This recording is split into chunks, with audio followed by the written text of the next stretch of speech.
Hello বন্ধুরা, কেমন আছো সবাই? আশা করি ভালো আছো। তো বন্ধুরা, আমি রাতুল, তোমরা দেখছো আমার চ্যানেল বেঙ্গলি রেসিপি। তো বন্ধুরা, আজ বানাবো ফিশ কারি রুই মাছের পেটি দিয়ে। তো সবার প্রথমে আমি রুই মাছের পেটি নিয়ে নিলাম 4টি। তো এবার আমি নুন আর হলুদ দিয়ে ভালো মতন মেখে নেব। তো বন্ধুরা, মেখে নেওয়ার পর আমি মাছটা ভেজে নেব। তো বন্ধুরা, ভেজে দেওয়াটা দেখালাম না। এবার আমি পেঁয়াজ নিয়ে নিলাম, আর নিয়েছি টমেটো কুচি, আর নিলাম আর রসুন, আদা, পেঁয়াজ, মরিচ। এবার আমি পেস্ট করে নিলাম।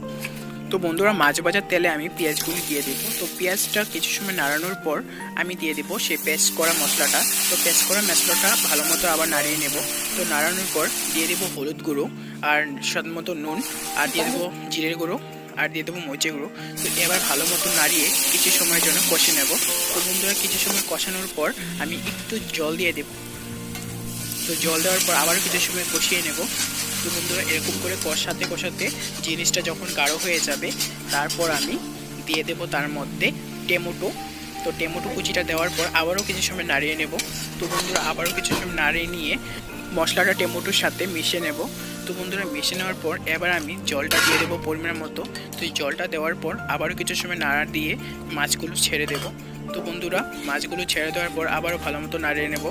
তো বন্ধুরা, নাড়াচাড়া করে নিয়ে কিছু সময়ের জন্য জাল দিয়ে দেবো। তো বন্ধুরা, আমার রান্না প্রায় কমপ্লিট। এবার আমি নাড়া দিয়ে নামিয়ে নেব। তো বন্ধুরা, যদি এই রেসিপিটি ভালো লাগে থাকে একটি লাইক করে দিও, আর চ্যানেলটা সাবস্ক্রাইব করতে ভুলবেন না। আর যদি ফেসবুক থেকে দেখে থাকো তো একটি লাইক দিয়ে পেজটাকে ফলো করে নিও। তো বন্ধুরা, আজ না হয় চললাম, বাই, থ্যাংকস ফর ওয়াচিং।